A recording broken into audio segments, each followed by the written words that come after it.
नमस्कार दोस्तों, आपका स्वागत है आपके अपने चैनल फ्लाइंग तक न्यूज़ में।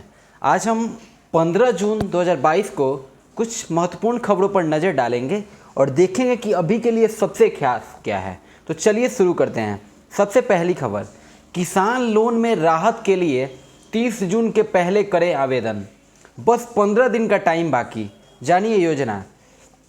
लोन लेकर खेती किसानी कर रहे लोगों के लिए ज़रूरी सूचना है। राजस्थान के किसानों को 30 जून तक वन टाइम सेटलमेंट स्कीम का लाभ लेने के लिए आवेदन करना होगा। इसके बाद इस स्कीम का फ़ायदा नहीं मिलेगा। आवेदन करने के बाद किसानों को ओटीएस स्कीम का फ़ायदा मिलेगा। ये ऐसे किसानों के संबंध में है जिन्होंने खेती बाड़ी के लिए कोऑपरेटिव बैंक से लोन, बैंक फार्म लोन्स लिया है। किसानों के लिए ओटीएस स्कीम, दरअसल सहकारी भूमि विकास बैंक यानी कि कोऑपरेटिव लैंड डेवलपमेंट बैंक से राजस्थान के किसान बड़ी संख्या में लोन लेते हैं।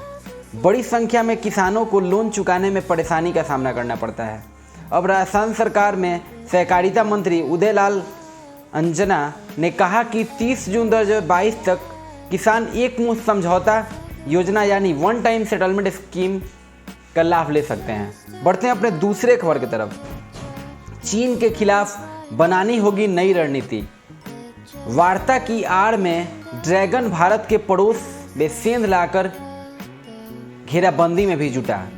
1951 में तिब्बत पर कब्जे के बाद चीन वहां 1 लाख किलोमीटर लंबी सड़कें, हवाई अड्डे और सैनिक ठिकाने बना चुका है।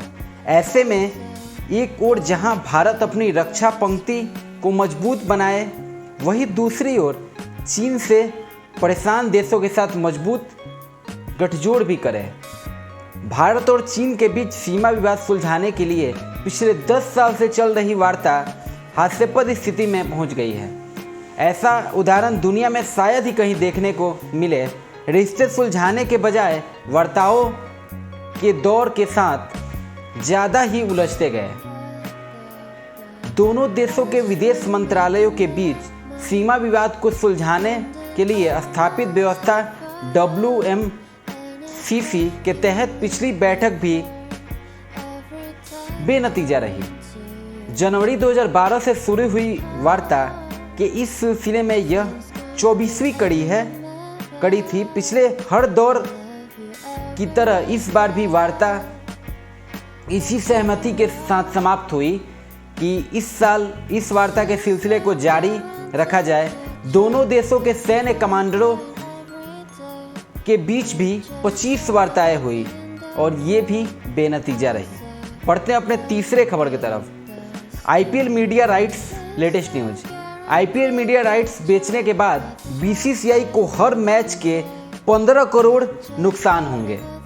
आईपीएल मीडिया राइट्स की नीलामी बीसीसीआई ने सफलतापूर्वक कर दी है।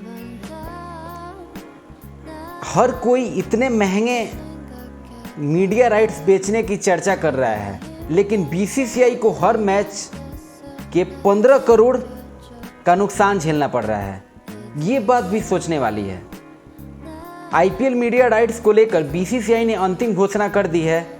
बीसीसीआई ने 2023 से 2027 के लिए मीडिया राइट्स की नीलामी की थी।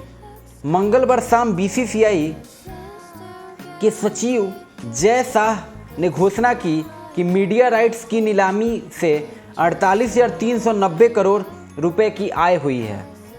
यानी मीडिया के अधिकार अभी तक 48,390 करोड़ से ज़्यादा में बिके हैं। इसमें टीवी के अधिकार 23,575 करोड़ रुपए और डिजिटल के अधिकार 23,758 करोड़ रुपए में बिके हैं। उन्होंने साफ किया कि टीवी के अधिकार को हॉटस्टार ने हासिल किया है और डिजिटल के अधिकार को विएकम 18 को मिले हैं। हालांकि दुख की बात यह है कि बीसीसीआई को प्रति मैच लगभग 15 करोड़ का नुकसान मिलने वाला है। बढ़ते हैं अपने चौथे खबर की तरफ।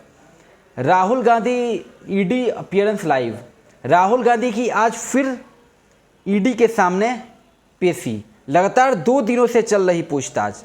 नेशनल हेराल्ड केस कांग्रेस के नेताओं और कार्यकर्ताओं ने राहुल गांधी से ईडी के पूछताछ के दूसरे दिन भी विरोध प्रदर्शन किया, जिसके बाद पुलिस ने कई लोगों को हिरासत में ले लिया। पुलिस ने कांग्रेस मुख्यालय से सटे इलाके में धारा 144 लागू कर दिया। नई दिल्ली कांग्रेस नेता राहुल गांधी आज लगातार तीसरे दिन प्रवर्तन निदेशालय यानी ईडी के सामने पेश होंगे। नेशनल हेराल्ड से जुड़े कथित मनी लॉन्ड्रिंग मामले में मंगलवार को लगभग 11 घंटे की पूछताछ उनसे की गई और राहुल गांधी मंगलवार देर रात करीब 11:30 बजे एपीजे अब्दुल कलाम रोड स्थित ईडी के मुख्यालय से बाहर निकले। बढ़ते हैं अपने पांचवें खबर यानी अंतिम खबर की तरफ।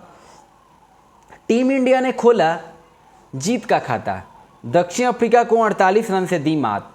विशाखापट्टनम में खेले गए तीसरे T20 मुकाबले में भारत ने दक्षिण अफ्रीका को 48 रन से हरा दिया।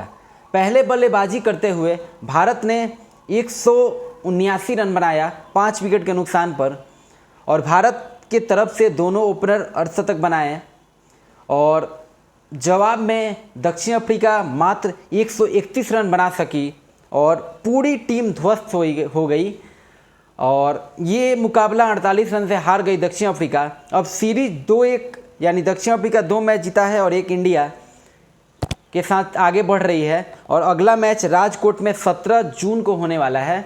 और इस मैच में सबसे अच्छी गेंदबाजी हर्षल पटेल ने 4 विकेट लेकर की और player of the match Yuzvendra Chahal को मिला, जो कि 3 विकेट लिए और 2 महत्वपूर्ण कैच लिए। तो ये रही आज की 5 महत्वपूर्ण खबरें। आपको ये कैसा लगा हमें ज़रूर बताएं और हमारे पोर्टल से अवश्य जुड़ें ताकि सबसे पहले आपको खबर मिले।